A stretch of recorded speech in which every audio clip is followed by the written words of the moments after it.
முத்துவேல் நினைக்கிற விஷயம் நடக்காது, நடக்கவும் கூடாது அப்படின்னு சொல்லி யாரெல்லாம் நினைக்கிறீங்களோ அவங்கள நம்ம வீடியோ கலெக்ட் பண்ணிக்கோங்க. ஆமாங்க, அவன் நல்ல விஷயம் நினைக்கல. அவனை பொறுத்த வரைக்கும் பாண்டியன் குடும்பம் நிர்கதியாகணும் அப்படின்னு சொல்லி நினச்சிருக்கான். திட்டம் போட்டு எப்படியாவது பாண்டியன் குடும்பத்தை வீழ்த்தணும் அப்படின்னு சொல்லி பயங்கரமாக திட்டம் போட்டுக்கிட்டு இருக்கான்.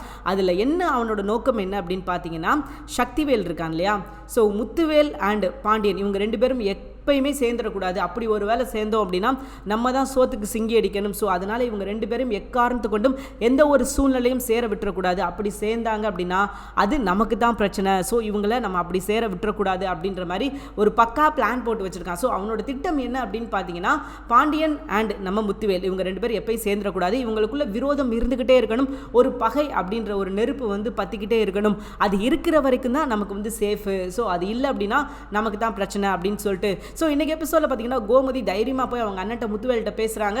எப்படி நீங்கள் இப்படி பண்ண போச்சு, நீங்கள் பண்ணுறது தப்பு.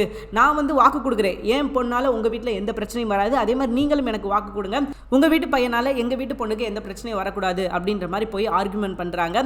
ஸோ இதை கேட்ட முத்துவேல் வந்து யோசிச்சு பார்க்குறாரு. ரைட்டு, இங்கே பார், நீ வார்த்தைக்கு அண்ணன் அண்ணன் சொல்கிற. ஸோ என்னைக்கு இந்த வீட்டை விட்டு நீ ஓடி போனியும் அன்னைக்கே சரி, உனக்கும் எனக்கும் எந்த சம்மந்தமும் கிடையாது அப்படின்ற மாதிரி தெரிஞ்சு போச்சு.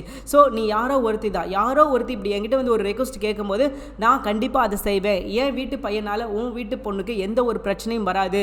அப்படி வந்ததுன்னா நான் சும்மா இருக்க மாட்டேன் அப்படின்ற மாதிரி பயங்கரமாக ஒரு ஸ்ட்ராங் ஒரு ஆர்கியூமெண்ட் வைக்கிறாரு.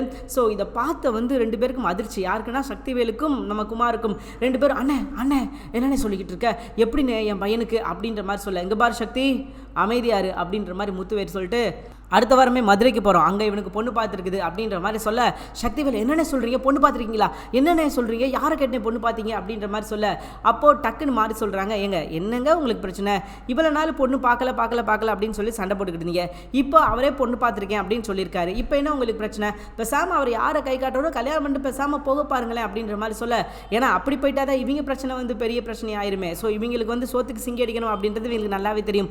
அதனால இவங்க என்ன பண்ணுறாங்க அப்படின்னா, அப்படியெல்லாம் விட்டுறக்கூடாது அப்படின்னு சொல்லிட்டு இந்த கல்யாணத்தை எப்படியா நடக்க விடாம, குமார் நீ என்ன பண்ணுவே எது பண்ணுவே தெரியாதாம், அரசி நம்ம வீட்டுக்கு மருமகள் ஆகணும், அதுக்கு நீ என்ன வேணா பண்ணு, அப்பா உனக்கு சப்போர்ட் பண்ணுறேன், நீ என்ன பண்ணணுமோ பண்ணு, பார்த்துக்கலாம் அப்படின்ற மாதிரி இவர் சப்போர்ட் சொல்ல, எப்பா நீ எதுக்கும் கவலைப்படாதப்பா, நான் பார்த்துக்கிறேன்ப்பா, நான் என்ன பண்ணணுமோ நான் பண்ணிடுறேன்ப்பா அப்படின்ற மாதிரி அவன் சொல்ல, ஸோ பரபரப்பாக போய்கிட்டு இருக்குது அப்படின்னு சொல்லலாம். ஏன்னா இவங்க ரெண்டு பேரோட நோக்கமும் அந்த குடும்பம் நல்லா இருக்கக்கூடாது, அவங்க குடும்பம் இணைஞ்சிடக்கூடாது அப்படின்றது மட்டும்தான் அவங்களோட நோக்கமாக இருக்குது. அது நடக்கவும் கூடாது அப்படின்றது நம்மளோட ஆசை. சரி, இது ஒரு பக்கம் இருக்க. இன்னொரு பக்கம் பார்த்தீங்கன்னா கோமதி நம்ம அரசியை இதுக்கப்புறம் அவன் காலேஜுக்கு போக வேணாம் அப்படின்னு சொல்லிடுறாங்க. ஏன்னா இப்போ வரைக்கும் நீ என்ன படிச்சு கழிச்ச, நீ படித்த வரைக்கும் போதும், இதுக்கப்புறம் நீ ஒன்றும் படிக்க வேணாம், நீ ஆக வேண்டிய வேலையை பாரு அப்படின்ற மாதிரி திட்டாங்க. காரணம் என்ன அப்படின்னா, கோமதி பார்த்த வேலை தான். கோமதி வந்து என்ன வேலை பார்த்தாங்க அப்படின்றது நமக்கு நல்லாவே தெரியும். தேவையில்லாத வேலையில் சிக்கி தேவையில்லாத விஷயங்கள் பண்ணி, ஸோ இப்போ தேவையே இல்லாத ஒரு பிரச்சனையில் மாட்டிக்கிட்டு இருக்காங்க. அந்த பிரச்சனையிலேருந்து அவங்க வெளியே வரணும் அப்படின்னா அது நம்ம கோமதியால் தான் முடியும். கோமதி வந்து வாய்ப்பே இல்லை அப்படின்ற மாதிரி சொல்லிட்டாங்க. கோமதி சொல்கிற ஒரே ஒரு விஷயம்தான் என்ன அப்படின்னா, இதுக்கப்புறம் அவன் காலேஜுக்கு போக வேணாம். ஏன்னா வீட்டில் உள்ள மருமகள்கள் எல்லாரும் சொல்கிறாங்க, நீங்கள் அப்படி சொல்லக்கூடாது, இது வந்து கடைசி எஜுகேஷன், இப்போ நீங்கள் ஸ்டாப் பண்ணிங்கன்னா எப்படி அப்படின்ற மாதிரி சொல்லி எல்லாரும் ஆர்குமெண்ட் பண்ணுறாங்க. கோமதி படித்து கிழிச்ச வரைக்கும் போதும்ப்பா, ஆளை விடுங்க அப்படின்ற மாதிரி கோமதி சொல்லிட்டாங்க. ஸோ இது ஒரு பக்கம் போய்கிட்டு இருக்குது. பார்க்கலாம் இதுக்கப்புறம் என்ன நடக்குது அப்படின்னு சொல்லிட்டு. தேங்க்யூ ஃபார் வாட்சிங். நிச்சயமாக இந்த வீடியோ உங்களுக்கு பிடிச்சிருக்கும் அப்படின்னு சொல்லி நான் நம்புறேன். இந்த வீடியோ உங்களுக்கு பிடிச்சிருந்துச்சுன்னா மறக்காம லைக் பண்ணிக்கோங்க. நம்ம சேனலில் நீங்கள் இன்னும் சப்ஸ்கிரைப் பண்ணலையா, மறக்காம சப்ஸ்கிரைப் பண்ணிக்கோங்க. தேங்க்யூ.